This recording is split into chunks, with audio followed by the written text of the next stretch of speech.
Bueno, ya estamos de regreso con historias que nos reúnen y junto a Paul Landón, que nos trae nuevamente un interesante capítulo de Tierra Adentro. ¿Cómo estás, Paul? Bien, en Santiago nuevamente, para acompañarte. En Santiago, sí. ¿Qué nos traes hoy día? Bueno, fíjate, quiero hablar un poco sobre la Unión. Fíjate que en Chile hay muchos lugares que uno pasa por la carretera porque los destinos son siempre más allá o más acá. Es cierto. Y pasa que muchas veces también no pasamos ni entramos en los pueblos o lugares que tienen algo que contarnos. Nosotros queremos contarte justamente hoy día que en la Unión existen algunas cosas más que interesantes. A ver. Y entre la que destaco es una central hidroeléctrica, pero una central de paso, que hoy día están tan de moda hablar, pero sin embargo esta es del inicio del siglo pasado. No te puedo creer.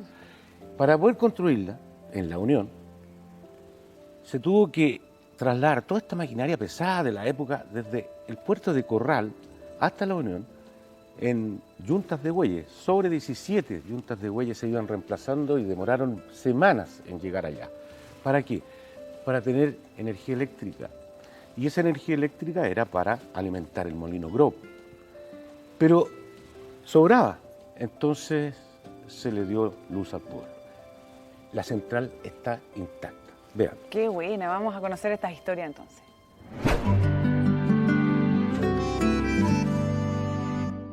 El año 1865 nace el molino Grove, es lo que vemos en la fecha que está estampada atrás en este monolito.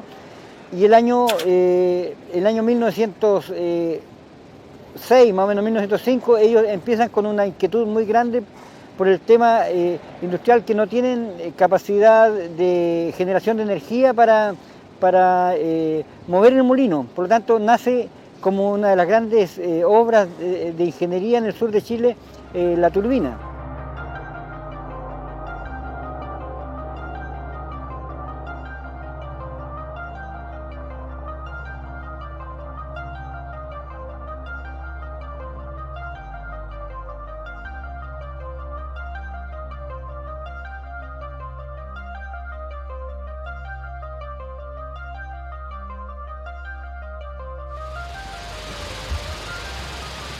Bueno, la bocatoma en sí es un embalse para poder juntar, ¿cierto?, el agua enviarla hacia la sala de máquina.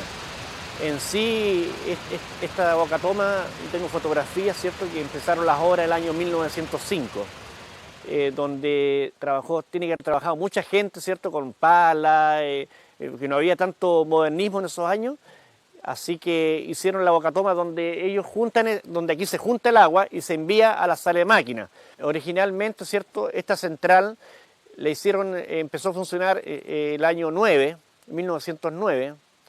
Me decía el antiguo dueño que su abuelo, para poder formar esta central, necesitaba un financiamiento. Pero las personas no le creían que con 3 conductores iban a mover un molino. En sí, la central no afectó nada en el río, solamente porque es una central de paso, el agua entra a la sala de máquina y vuelve a su cauce normal, que es el río Yoyelgo.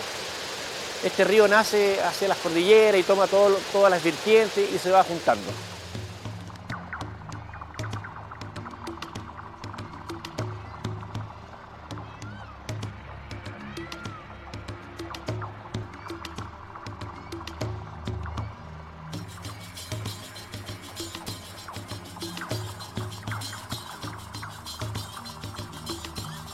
Bueno, en la sala de máquinas hay 2 generadores, uno es de 1909 y el otro de 1928.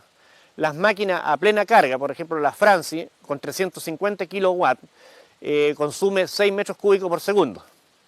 Y la unidad Kaplan, que es de 1928, consume 6,2 metros cúbicos por segundo con 420 kilowatts.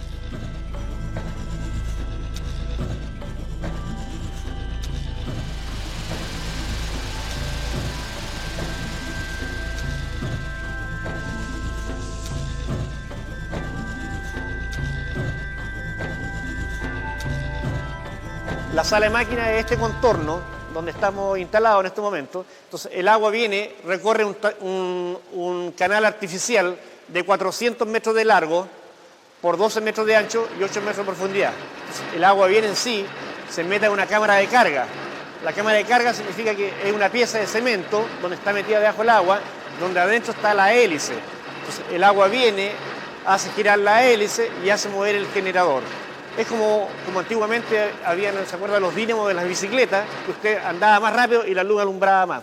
Aquí igual, exactamente igual. El agua hace girar la hélice, a mover la hélice, mueve el generador, ¿cierto? Y se produce la energía eléctrica, se produce el campo magnético donde se produce la electricidad. Y la parte de acá, la función del regulador, ¿cierto? La función del regulador es regular el flujo del agua, mayor agua o menor agua, ¿cierto? En sí, si usted genera más potencia, consume más agua.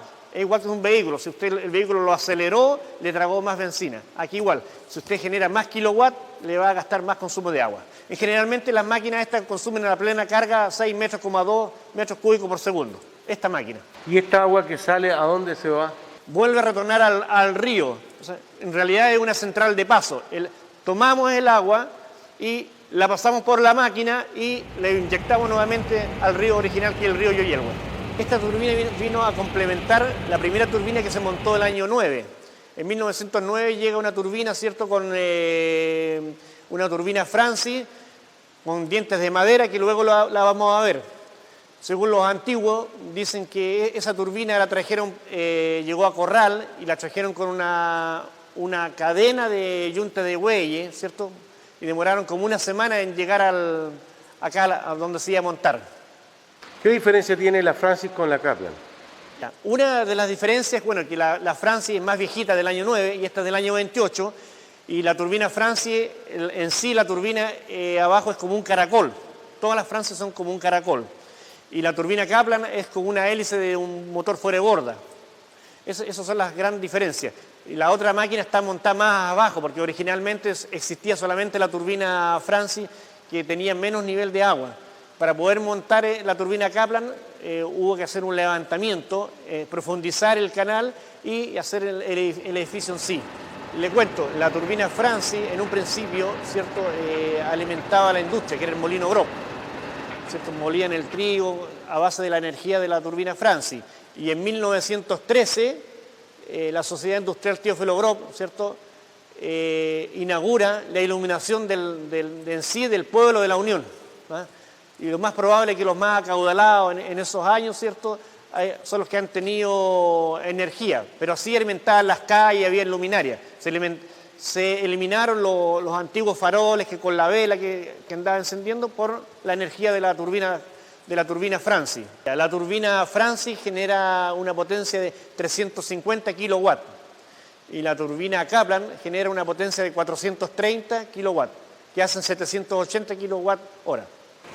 Esto, que cuando yo comencé a trabajar acá, ¿Ya? el año 83, ¿Ya? me dieron esta misión, porque esto antes los hacían, pero de otra manera. ¿Ah, sí? ¿De otra manera? Claro. La madera era otra. Esta no es la madera original que traía la máquina. ¿Qué madera era? La otra era de madera de haya. Ah, fuera. Claro, era de exportación. Esa madera venía predimensionada y después, como los costos seguramente fueron muy altos, optaron y buscaron una madera nativa acá. ¿Qué madera es la que están usando? Esta es Temo. Temo. Sí, es una madera nativa que se produce prácticamente en los humedales o de pantano, digamos. Esto, para obtener este diente, hay que procesar la madera.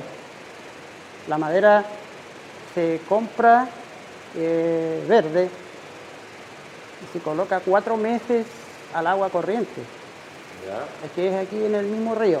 ¿Ya? Hay una piscina ahí que es un vertedero, se mantiene 4 meses al agua, ¿Ya? porque esta madera es muy blanda. Si usted la pone al aire libre, se parte toda y no le sirve para nada, ¿Ya? porque tiene mucha savia. Entonces bota la savia con el agua corriente, que es como una tinta azul.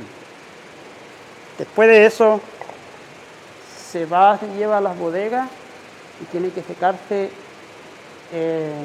a la sombra, bajo techo. No puede quedar al aire libre porque igual se parte. Se predimensiona en una sierra wincha. Después que está predimensionado, se coloca a un tambor con parafina sólida a 120 grados de temperatura. Pero esta pieza no debe sobrepasarse de temperatura, porque si no, no sirve, queda muy blanda. O sea, demasiado dura, queda como se cristaliza con la parafina. Después de ahí va a la pieza matriz para darle todos estos cortes y los que ya ahí ya queda lista para ser insertada aquí en la pieza.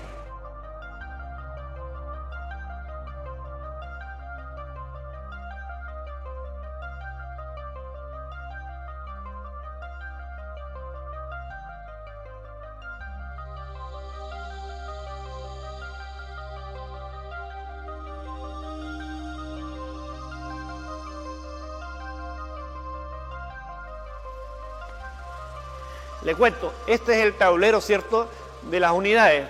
Aquí tenemos el tablero, ¿cierto?, de la unidad Kaplan, que es del año 28, y el tablero de la unidad Francis, que es de 1909. Si ustedes lo pueden apreciar, ¿cierto?, esto es puro mármol, original de la época, ¿cierto?, del año 28, el año 25. Cuando yo llegué hace 30 años atrás, éramos seis personas. Uno por turno, más una persona que hacía de jefe y más 2 personas que hacían los reemplazos. La central no para, trabaja las 24 horas. En este momento estamos parados porque estamos con un déficit de agua, no ha llovido demasiado como para poder mantener las 2 turbinas o una turbina generando las 24 horas.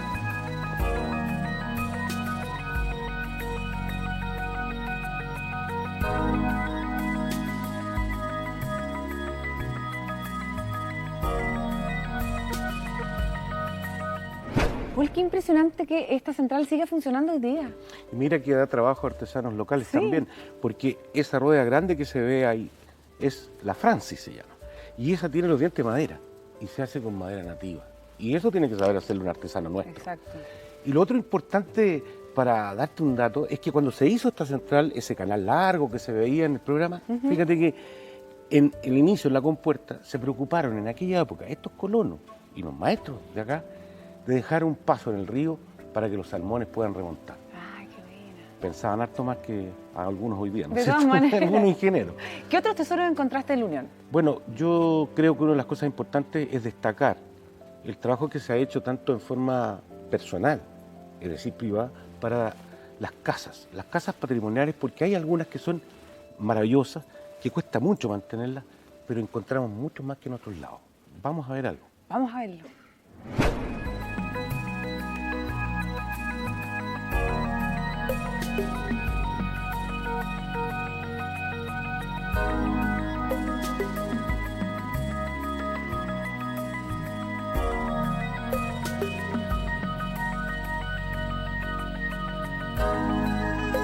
Bueno, si nosotros consideramos la gloria que fue la arquitectura de la Unión de los años 1890 a 1915, más o menos, que es el gran periodo de construcción en nuestra comuna por el desarrollo, yo creo, de la segunda y tercera generación de inmigrantes, tanto vascos, franceses como alemanes.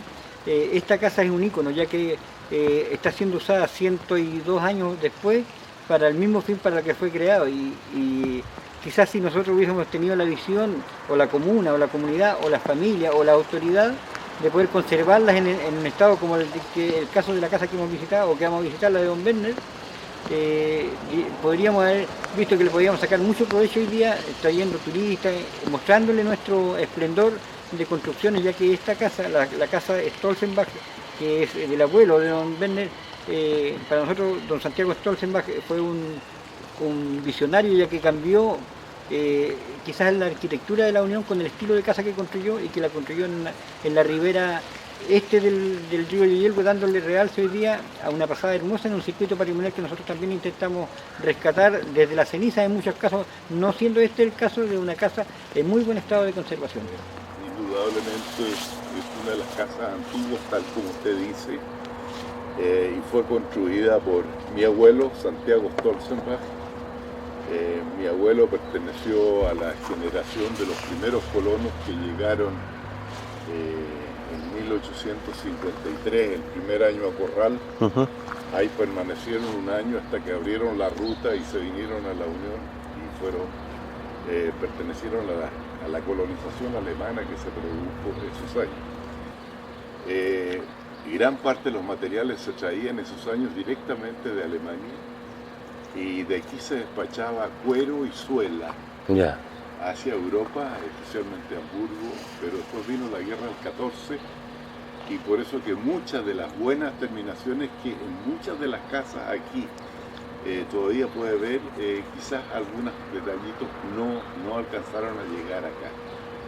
Pero hemos tratado de conservar y mantener estos patrimonios porque es parte de la historia de nuestra ciudad. Yo nací aquí y he vivido acá toda mi vida y ya tengo 84 años. Mi madre también nació acá y toda la familia, mis hijos también nacieron acá.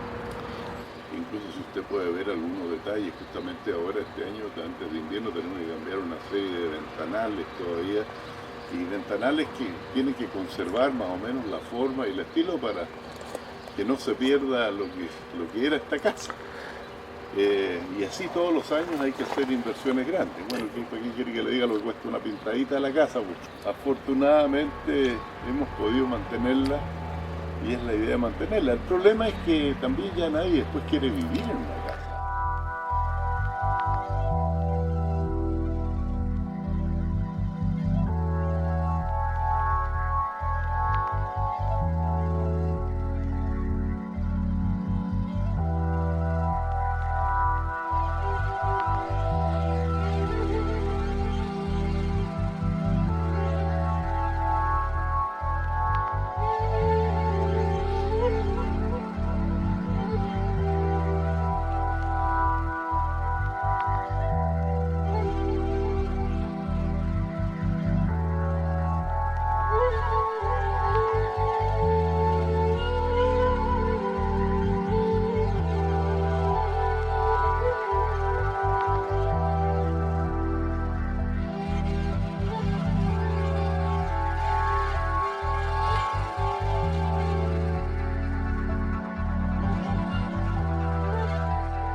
Y esta casa está hecha alrededor de 1900, entre 1905 y 1910, por la familia Sigle. Y los usos que ha tenido fue originalmente construida para casa habitación, pero también en el área baja, en el subterráneo o la primera planta, fue fábrica de cerveza. Después fue distribuidora de abarrotes de la empresa Codina. Y últimamente ha sido usada como establecimiento educacional, es el uso que hoy día tiene. Así que es una casa que ya tiene 100 años y que están siendo utilizada, como toda la mayoría de las casas de la Unión, ha sido intervenida para ser usada en diferentes actividades que le producen otra rentabilidad. Siendo la Unión una ciudad con alrededor de 80 casas antiguas, sobre 100 años, con historia patrimonial de familias, no ha habido nunca la conciencia de hacer un circuito patrimonial, por ejemplo, o la conciencia de no intervención. Cuando se cambia el uso, se le da el uso que viene para sacarle provecho con el máximo de intervención. Obviamente las escuelas necesitan vías de escape, y vamos a ver una casa emblemática en la Unión que es la Casa Duhalde, que está intervenida con escaleras que no son las que fueron originalmente, pinturas y otras cosas que son intervención propia para un establecimiento educacional, que son las normativas que exigen eso.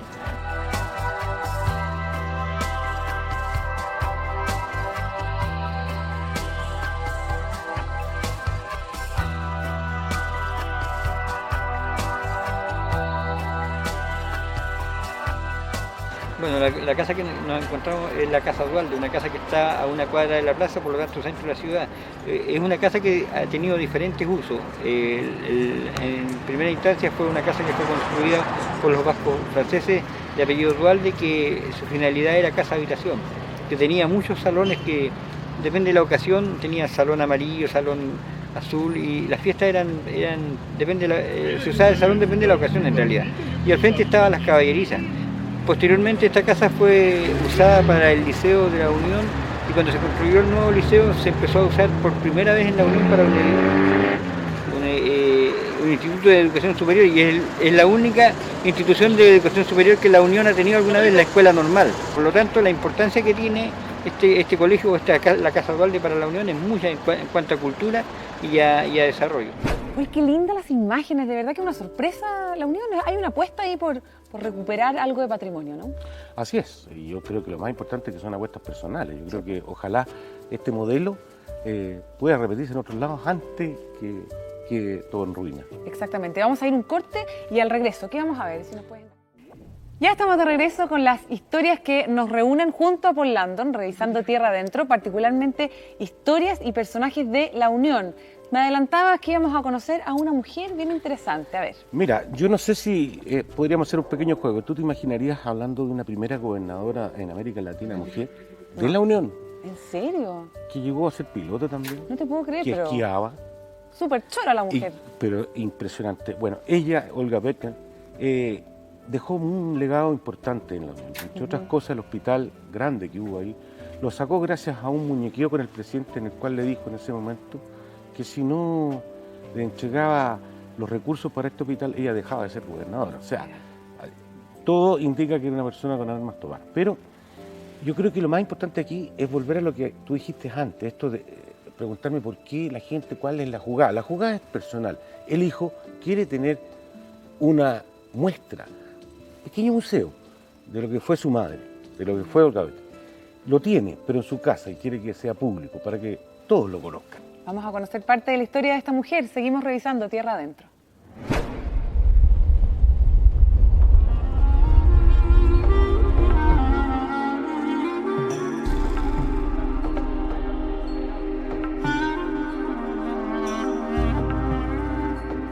Bueno, desconocida para quienes realmente desconocen su obra, pero para la comunidad unionina, la señorita Olga Becker fue parte de nuestro patrimonio vivo por muchos años, porque aparte de ser una vecina, fue una servidora siempre, una servidora destacada, ya que logrando por su servicio público, por su dedicación a la comunidad, logrando ser nominada o nombrada por el presidente de la República como la primera gobernadora de América. Eso la hace merecedora primero para la época de ser una vanguardista en la política y en el poder de decisión de las mujeres. Cuando ella fue nombrada, ella le propuso al presidente de la República de la época que ella se venía a la Unión y aceptaba el nombramiento siempre y cuando se le construyera un hospital a la Unión. Pasaron 2 o 3 años y no pasó nada con este compromiso. Y ella se fue a Santiago y le dijo: señor presidente, aquí está mi renuncia, yo no me voy si no llevo el decreto con los dineros para construir el Hospital de la Unión. Es así que el Hospital de la Unión se construye, creo que hasta en 1949 ya estaba construido en su periodo en que ella era gobernadora. Por lo tanto, es sumamente importante. Lo otro importante es que ella trascendió diferentes gobiernos, estuvo en 3 gobiernos diferentes y los presidentes de la República la ratificaron como gobernadora. Eso da prueba de su calidad de servidora pública, más que de política, de servidora pública.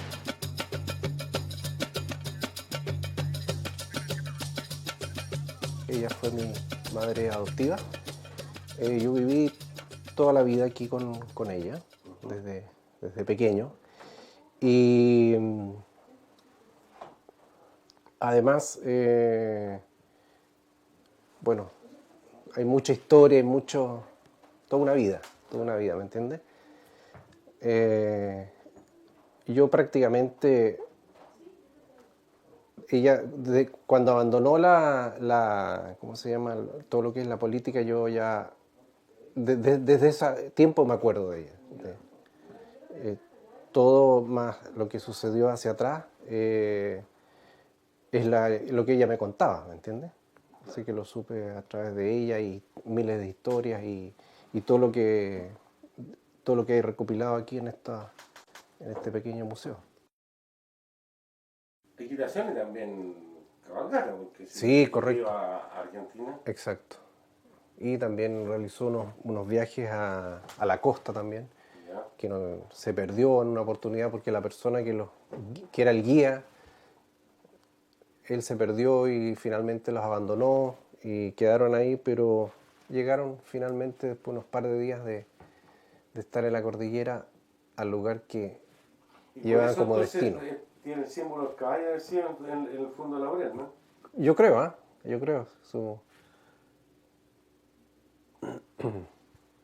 Después aquí me decía que tenías otras cosas, carnet y cosas. Aquí, por ejemplo, a los 26 años,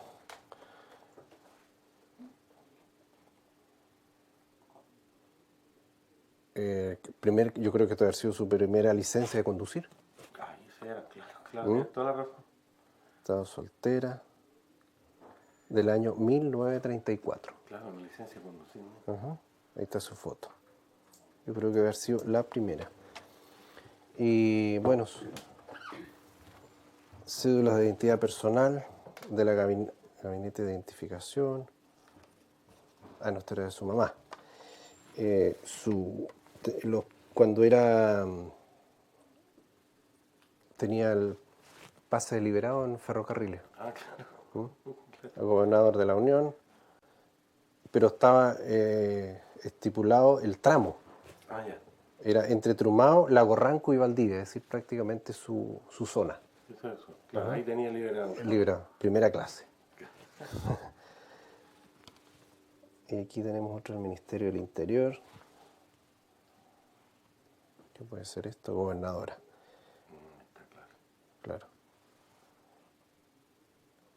Está el número del decreto. Perfecto.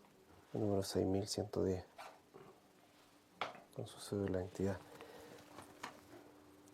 Amigos, gente que querían ver este pequeño o mini museo. Que estaba más adentro de tu casa.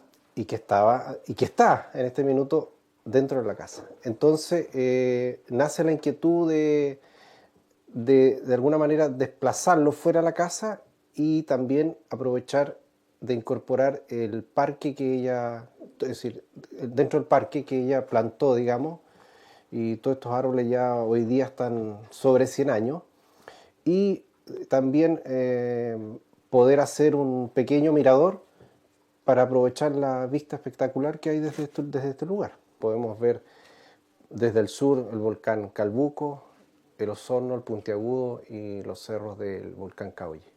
Estoy viendo las condiciones que tengo que tener, porque no es llegar y construir un lugar, tiene que tener ciertas condiciones y características especiales, y eso tiene un costo. Esa parte es la que en este minuto estoy viendo y analizando, a ver de qué manera, qué camino tomar para poder llegar a un buen puerto.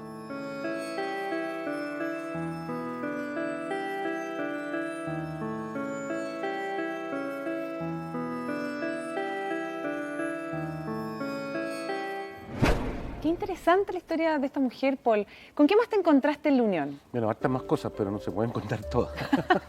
Bueno, lo que se puede contar y lo que se puede mostrar también, pues. Exactamente, pero el río, bueno, tiene una historia también enormemente importante, porque fue navegable en muchos años. Y fíjate que entre las cosas curiosas, en el puerto de Trumao, que fue un puerto donde se descargaban gran parte de los productos para, ya sea la Unión u otros lugares, está el vapor Valdivia, en el cual nosotros tuvimos la suerte de poder navegar en él. Pero no es que esté botado ni malo. ¿Ya? Si le damos un empujoncito al dueño, vuelve a echarle leña a las calderas y lo tenemos funcionando en un viaje maravilloso que va hasta la barra del río Bueno. Y es bueno decirlo, porque resulta que este río tuvo un vapor más interesante que este tiempo atrás, que era de paletas, como aquellos puertos del Mississippi. No. Y ese Qué sí cosa que se más destruyó linda. y quedó botado, porque nadie le dio bola. En cambio tenemos el vapor Valdivia todavía listo para ser usado si el dueño tiene apoyo. Ojalá que se pueda recuperar. Vamos a ver si se entusiasma revisando estas imágenes. Seguimos con Tierra Adentro aquí en Historias que nos reúnen.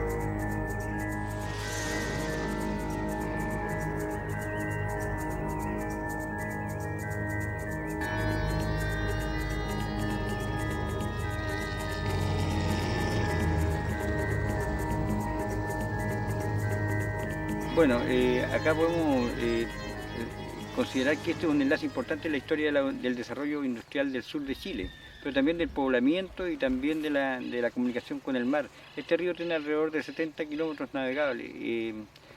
Se dice que todo lo que había llegado al ferrocarril desde Antigua a Puerto Montt habría entrado por el puerto de Trumado, que es este puerto. Un río que desafortunadamente para el terremoto del 60 se embancó y permitió, o sea, dejaron de ingresar barcos de calado medio hacia arriba, por lo tanto toda la parte del desarrollo naviero del río Bueno se estancó ahí. Es un icono importante el terremoto del 60 en la barra del río Bueno. Una de las comunicaciones importantes de la zona nuestra es a través del río. Y el río Bueno, como decimos, también es importante porque tiene un ecosistema muy especial con el tema del humedal. Y para la Unión tiene una particular importancia porque si nosotros enlazamos esta misión de Trumado con la misión de Aquipuy, la misión Huequecura, la misión San Pablo, la misión Quilacagüín, estamos reconstituyendo el camino real, camino que fue levantado por los misioneros franciscanos cuando empezó el tiempo de la conquista y la colonia. Otra cosa importante también es que esto como circuito turístico lo podemos enlazar con el patrimonio arquitectónico de la Unión, con el patrimonio de biodiversidad que tenemos con el Parque Alerce Costero y con el humedal de Trumado y el río navegable. Por lo tanto, como nosotros creemos que hay un gran potencial turístico, pero sobre todo un mundo por descubrir acá en la Unión. Y el río en su navegabilidad es extraordinariamente lindo como para redescubrirlo, los que no lo han hecho, para descubrir los que no han hecho y redescubrirlo los que lo han hecho en algún momento. Bueno, hemos mencionado durante todo este ciclo de actividad, de visitas que hemos hecho en la Unión, porque no hay políticas claramente definidas hacia el desarrollo turístico por un lado, hacia el desarrollo patrimonial por otro, y por lo tanto al no haber políticas no hay recursos, no hay visión de sacarle provecho a este tipo de cosas que nos pueden llevar a un mundo inexplotado como es el turismo de intereses especiales. Y yo creo que es consecuencia de las políticas el que hoy día estemos luchando para poner en valor estas cosas que nos pueden dar otro destino. Bueno, yo creo que más que tratar de incentivar, lo que nosotros buscamos es hacer las cosas. Voy a poner un poco la camiseta por los que estamos trabajando o tratando de trabajar en turismo. Nosotros no somos aprendices en esto, tenemos un mundo por descubrir porque ninguno de nosotros, de la gente ligada a la Cámara de Turismo, es profesional en la actividad. Todos emprendedores que tienen ganas, que tienen una visión común y que se han articulado para tratar de desarrollar esto.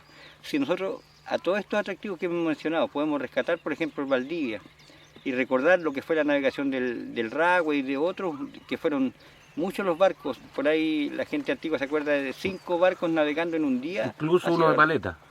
Exacto, el de paleta, el que giraba y avanzaba muy lento, pero eso está en el recuerdo vivo todavía de la gente que vivió hacia la costa, de Magüe, Yancacura, La U y La Barra. Uno conversa con la gente antigua y se acuerda de eso. Ellos dan los nombres, yo en este momento se me escapan los nombres, pero me acuerdo del Ragüe, de los Hornos y del Valdivia.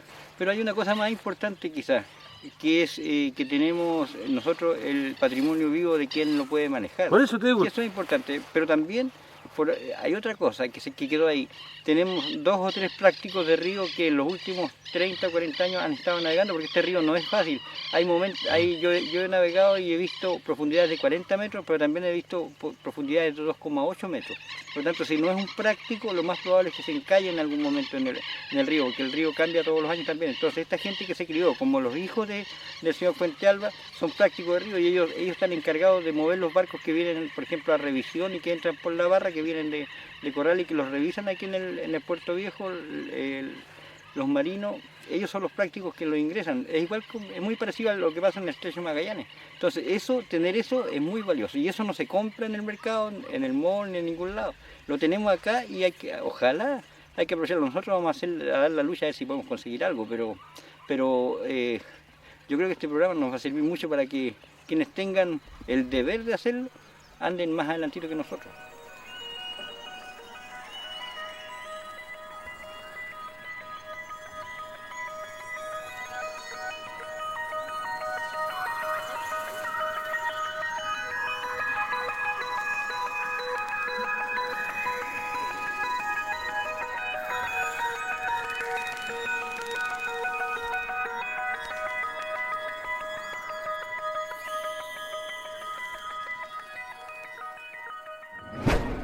Paul, qué bonitas las imágenes que estábamos revisando de la Unión. Hay que pasar por ahí en algún momento, ¿ah? Sí, lo recomiendo. Así De todas como maneras. vamos a tener que seguir recomendando otras cosas mientras sigamos en este cuento de recordar y poder tener presente nuestra historia actual.